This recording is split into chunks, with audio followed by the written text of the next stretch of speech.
O jogador que mais rápido se recuperou da pior lesão do futebol se chama Jürgen Klopp. A lesão em questão é a ruptura completa do LCA. A grande maioria dos jogadores que sofrem esse tipo de lesão nunca mais conseguem voltar a ser o que eram. Geralmente sofrem de novo. O Rodri é o maior exemplo disso. Ele sofreu essa lesão há um ano atrás, voltou a jogar e sofreu a mesma lesão agora. Aqui é para vocês terem uma noção de como fica a perna de um atleta que sofre esse tipo de lesão. O Alphonso Davies também sofreu isso. E olha a diferença muscular de antes para agora. Em 1990, Jürgen Klopp jogava como zagueiro no Mais 05. O salário de um zagueiro do Mais 05 na época era muito baixo.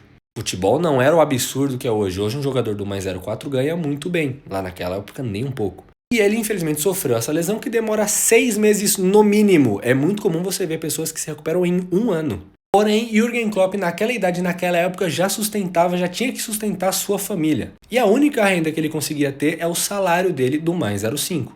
E no livro Bring the Noise, que é a história do Jürgen Klopp, ele diz que nesse período que ele sofreu essa lesão foi o pior momento da vida dele. Porque na Alemanha eles têm uma regra, uma lei, que vale até hoje inclusive, que quando um jogador se machuca, o clube paga o salário por 6 semanas apenas. Depois disso, o salário do jogador é pago pelo governo, que passa a pagar 80% do salário do jogador. Ele não iria receber mais o dinheiro completo do salário dele. E na época, a Alemanha poderia até cortar o salário do cara se fosse pago pelo governo. Porque a Alemanha na época estava passando por mudanças absurdas. O Muro de Berlim, por exemplo, foi destruído em 1989. Ele jogava no Mais em 1990, fazia muito pouco tempo. Tava tudo muito instável. O Klopp naquela época tinha que sustentar a mulher dele, o filho dele e os irmãos que ele tinha na época. Eles não vieram de uma família super rica. E aqui nessa parte do livro diz que o Klopp basicamente temeu pela sua existência, porque poderia nunca mais jogar bola, podia ter o seu salário cortado pelo governo e provavelmente nem sido pago naquela época, iria deixar a mulher, os filhos e o irmão sem comida em casa.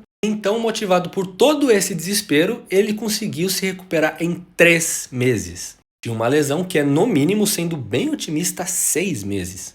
Basicamente ele correu contra o tempo para conseguir se recuperar dessa lesão, para mostrar para o time que ele estava recuperado para continuarem pagando o salário dele. E aí ele fez os exames lá no departamento médico do time e os caras falaram: eu nunca vi isso na minha vida. Em 3 meses o cara se recuperou da LCA. Essa história mostra a força absurda que o Klopp teve que ter nessa situação. E tudo fica ainda melhor quando hoje em dia a gente sabe que ele deu certo como treinador, né? Como jogador não foi muito longe. Mas que toda essa história com certeza influenciou na carreira dele e fez ele virar um dos maiores treinadores da história. E hoje em dia, longe disso, não passa nenhuma dificuldade.